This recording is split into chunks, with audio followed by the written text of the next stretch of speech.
Bonjour chers amis internautes, heureux de vous retrouver et bienvenue sur Oumy Diarra TV. Bienvenue dans votre toute nouvelle émission appelée Mon école élémentaire. Donc aujourd'hui nous sommes ici à Djiringor, dans votre école élémentaire Marie-Afine Kodiata. Donc tout de suite, Mon école élémentaire sur Oumy Diarra TV. Venez, let's go!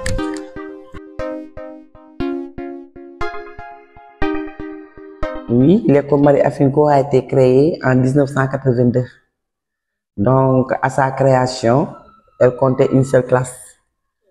Elle était dirigée par le directeur Mohamed Lamine Sonko, qui fut le premier directeur de cette école. Après lui, c'est Jean-Baptiste Gomis. Après Jean-Baptiste, c'est moi-même. Bon, par rapport à lui, il y a une grande progression, et je parle sur le contrôle de mes élèves. Il y a eu beaucoup de progression. On a eu à réhabiliter l'école. Donc, on a eu à créer beaucoup de choses à l'école. Donc, avec surtout nos partenaires USAID, on a eu à faire des formations sur le bien-être des enfants, sur les axes transversaux. Donc, je dirais que là où elle était aujourd'hui, même mon prédécesseur l'a dit, Jean-Baptiste, parce que l'autre est décédé, l'école a connu un grand changement grâce à Allah et aux professionnels de l'équipe pédagogique. Oui, nous sommes une école qui compte 19 enseignants. C'est une grande école avec 795 élèves, 16 cours pédagogiques. Donc, nous faisons 19, dont 12 dames, dont 12 dames, oui, 7 hommes. Mais parmi les 7 hommes, il y a 2 qui font arabe. Voilà. C'est une grande école, machallah. 16, elle compte 16 classes présentement. On a beaucoup, surtout les manifestations du 1er juin ont encore créé d'énormes difficultés dans la mesure où au moment où je vous parle, on n'a ni électricité, ni une photocopieuse, ni une machine, parce qu'on a, je dirais que c'est une école, c'est une nouvelle école, nouvelle création, comme je l'ai tout le temps dit.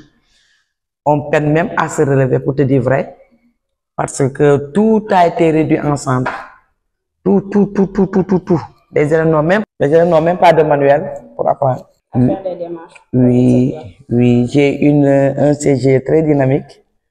Pour preuve, quand l'école a été dévastée, ils sont là, donc la communauté était présente. On a eu à refaire les salles de classe pour les apprentissages. Donc, il y avait beaucoup de fenêtres, on avait perdu beaucoup de fenêtres et portes, mais avec la dynamique du CG, on a eu à refaire les classes pour permettre aux enfants d'être dans les conditions, bon, je dirais pas meilleures, mais dans les conditions minimales. L'année dernière, les résultats, oui, avec les grèves, il y en avait trop l'année dernière. On nous délogeait, on est tout le temps dérangé, ce qui a fait que le taux a été un peu rabaissé. Oui, on a eu, par rapport aux années d'avant, le taux, on a connu certes, on n'est pas trop en deçà du qui, mais les résultats ne sont pas comme je les voulais, mais c'est dû aussi aux manifestations, parce qu'on était trop perturbés. Tout le temps, on est délogé, on ne vient pas à l'école, on a perdu le quantum horaire, on a trop grignoté sur le quantum horaire, ce qui a fait que le résultat n'était pas des meilleurs. L'année dernière, cette année, Dieu merci.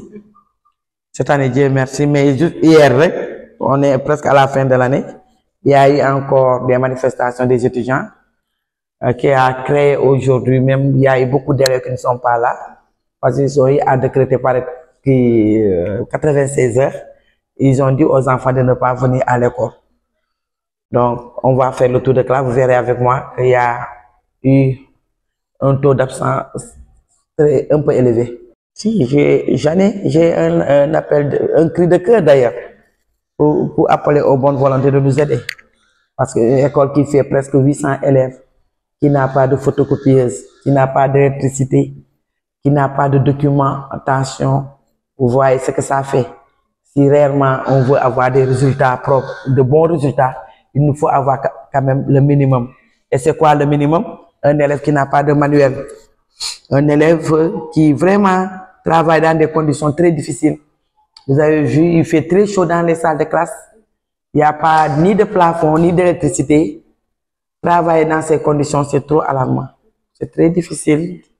Et nous appelons aux bonnes volontés de faire quelque chose pour nous, pour ces enfants de Marie Afinko Diatta.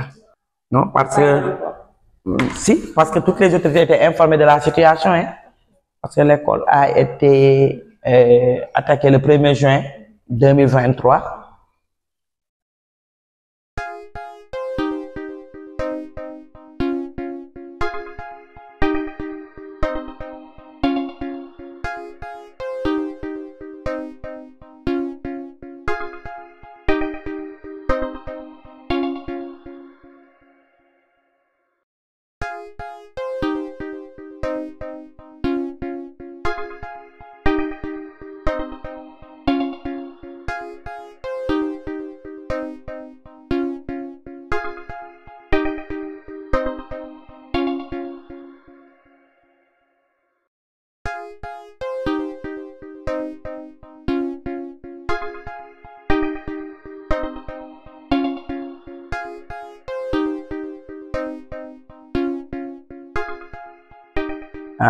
J'ai pris le troisième avec le moyen de 9,5. C'est mon père. Il m'a fait réviser le maths et j'apprends mes leçons aussi après. Il m'a posé des questions et il m'a posé aussi des opérations pour résoudre. Oui. Et des opérations, je veux dire, et des questions à l'histoire, ressources et français aussi. Monsieur Hans Bodja. Je veux dire qu'il prend soin des enfants et il faut les laisser bien à l'école. Il ne faut pas forcer faire du travail à la maison. Moi, je vais devenir un docteur quand je serai grand. Non, mon père est enseignant parce que les docteurs soignent les personnes malades qui sont malades. Moi, je vais soigner aussi.